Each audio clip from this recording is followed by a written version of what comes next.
Somalia's Islamist terror group Al-Shabaab recently joined with Al-Qaeda. It now wants Sharia law and to rid the Muslim country of all Christians. Specific targets are Christian converts from Islam. This Al-Shabaab video swept the internet in September 2008.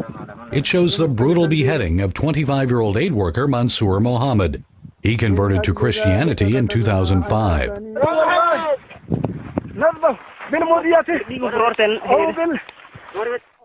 1 year ago, this Muslim convert to Christianity was awakened in his home by Al-Shabaab soldiers. We agreed to protect his identity and give him a different name, Abdi.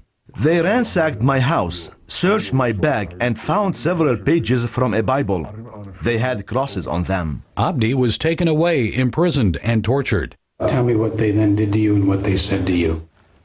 I was blindfolded, and they put me in a dark, underground cell. They beat me up with a wooden baton. They wanted to know where I got the Bible pages, and if I knew of any others like me. When they finally took the blindfold off, I noticed 3 dead bodies in the room. They placed them there just to frighten me. His torturers said they were going to kill him, but late one night, Abdi and 2 cellmates made a daring escape.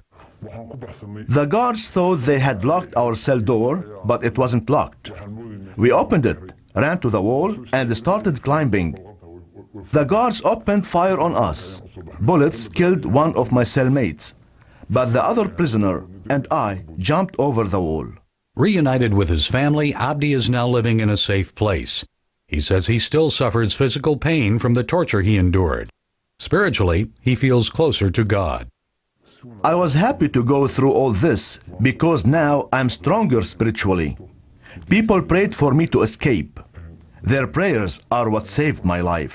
Somali Christian leaders estimate less than 200 Christians exist in this country of 10 million. Secret believers like this woman, she wants us to call her Fozia, often suffer punishment and humiliation for refusing to conform to Islamic law. Fozia says as a Christian she could not bring herself to abide by Al-Shabaab's requirement that women wear a burqa. While Fozia dressed modestly, she did not want her face fully covered. Al-Shabaab Sharia police, similar to these on patrol in Banda Aceh, Indonesia, noticed Fozia walking in public without a burqa. They said the clothing I was wearing was unacceptable. They said I was naked. Fozia received a public flogging, punishment similar to that inflicted on this Pakistani woman by the Taliban. Fozia received 30 lashes. She inched her way home despite debilitating injuries. A female neighbor came to my house to wash my wounds. I was bleeding, my flesh was peeling, and it was extremely painful. Fozia says it's too risky to own a Bible, so she listens to nightly Christian radio broadcasts from neighboring Kenya. Fozia found refuge at the home of a Christian friend in another Somali city. But what happens to other Somali Christians when their lives are threatened for leaving Islam? Some are receiving help from an American mission group. This safe house not only gives former Muslims a place to eat and sleep, it also provides them with spiritual fellowship and discipleship. It's run by mature believers who host no more than 2 people at a time. Eventually, this safe house will help these temporary residents transition to life on their own. Basma was 7 months pregnant when her Muslim husband divorced her. With nowhere to go, she returned to her mother's house, where she delivered her baby. But when Basma's family discovered she had become a Christian, her stepfather kicked her out of the house.